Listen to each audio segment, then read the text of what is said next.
Welcome back to MID9M's channel, your ticket to thrilling encounters. Our today's episode pulls back the veils of time, diving into the heart of a forsaken Roman city beneath the Egyptian sands. We'll unravel eerie notes brimming with age-old mysteries and confront unspeakable dread lingering in the air. As we tread on these lifeless streets and haunted corridors, we're not just exploring a city, we're delving into the depths of human history and possibly rewriting it. Brace yourselves for a journey where every step closer to the truth is a step into the unknown. Sand covers many small, now roofless buildings of unknown purposes. Time and weather had been withering away at this place for thousands of years, and it would continue to do so until the city was nothing more than a pile of pathetic rock, for all cities fall, no matter how tall they stand. I was here on my own merit. I wanted to see what had become of the once great city of Roman Egypt, and to find hidden secrets buried in sands of time. As I walked through the dead streets, the wind bellowed in my ears. To know these streets were once filled with life. I could almost see people selling and buying things, kids playing, and people talking. This place was like a beast of epic proportions, once ruling over the land, now dead, nothing more than a relic of a bygone era. I came across a house of considerable size compared to the quaint buildings surrounding it. I went under the door frame to investigate the house. Digging around, I found a wooden safe. Prying it open revealed many notes written in a long-forgotten language. Thankfully, I had knowledge of the ancient writing, though my ability to read was comparable to that of a child learning how to read. I will do my best at translating. It approximately read as such. After traveling the desert for many months, I have seen something grand. I have discovered an ancient city. The antiquity of this discovery suggests that humanity is much more ancient than previously thought. I have been witness to only the tip of this city. The sun is beginning to fall from the sky. I shall wait till it rises again to venture into the depths of the city. Tomorrow will be a brand new day for humanity. Today I went to the city for the first time. It was like a giant maze of sorts. I suspect if I wandered for too long, I would have certainly become helplessly lost in there. Along the walls of the city was writing of a strange kind. It used pictures instead of letters like we do in modern times. It was also extremely dark down there. Tomorrow I plan to take a bag of sand to mark where I've been. I was able to venture much further with the bag of sand. I went far enough to see strange torches still standing. How they were able to stay ablaze for such an extended period of time is unknown. I saw a long staff that floated in the air. It would sometimes affect the torches, I suspect with strange magic. I have begun to grow paranoid. Every night when I sleep, the earth trembles beneath my feet. I suspect that there is something underground. I am not sure what to do. How do I take action against this rebellion of earth? If this continues further, I might have to call off the search. I'm afraid that the next time I go down there, the walls will crumble around me. If I am forced to leave, I will not be gone for so long. Hopefully tomorrow is a better day. Today there was no sign of any earth trembles. I ventured even further into the strange city. I was frightened when I started hearing a gurgling of sorts coming from a door. I am sure that it was not anything to fret over. I promise you I will be back down there once again when I am able to swallow my irrational fears. I hope I will find something to make use of in this lost city of magic. This will be my last note. I have made discovery of something so hideous and petrifying. I have decided it is in humanity's best interest to never know of the city of dark magic, and furthermore humanity shall halt in its development. It is much better to stay, as we are then face what awaits us in the city of magic. I hope I am able to do this. I will develop a plan when I get home. Moses, if you possess any knowledge of the Bible, you would know the name of Moses. I was incredibly shocked at this revelation. What could have Moses seen down there that frightened him to such an extent he wasn't even willing to write about it? Did it have anything to do with gurgling noise and earth trembles? I hope not, however, that is a likely possibility. Whatever had occurred down there, I had to see it, no matter how horrible. I think I know of the desert Moses was talking about. She disregarded within these build along, and I would travel, I shall find the truth out underscore me underscore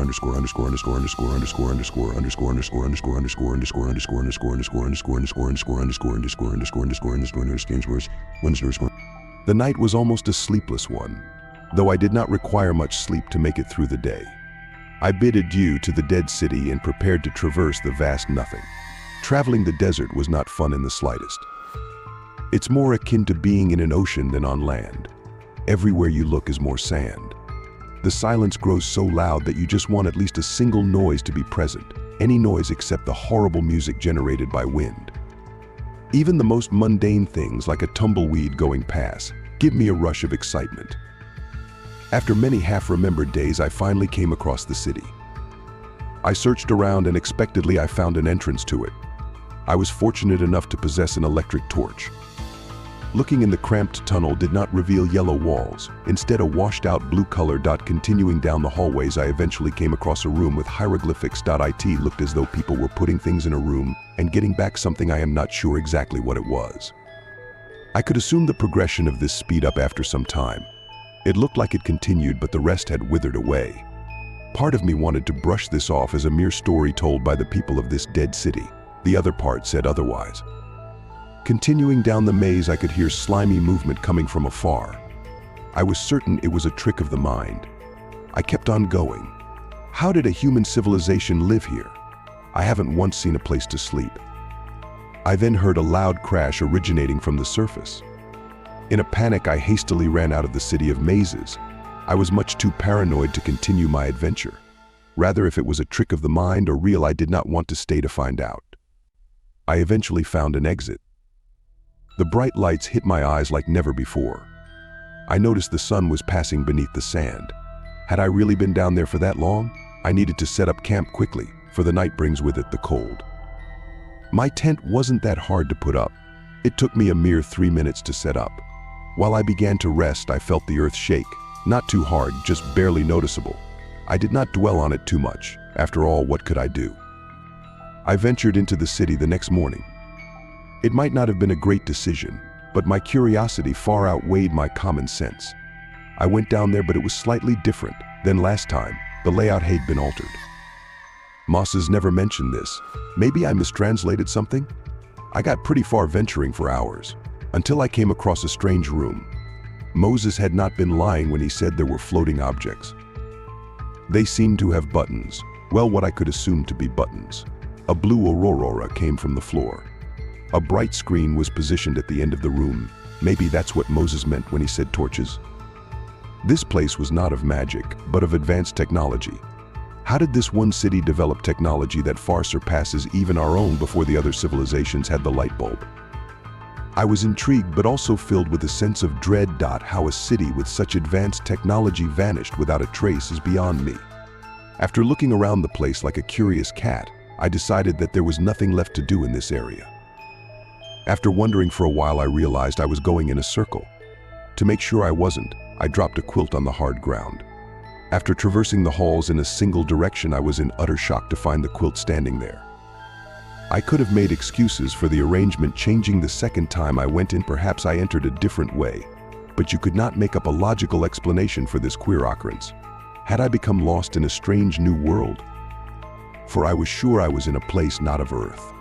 I had nothing better to do except traverse halls of time.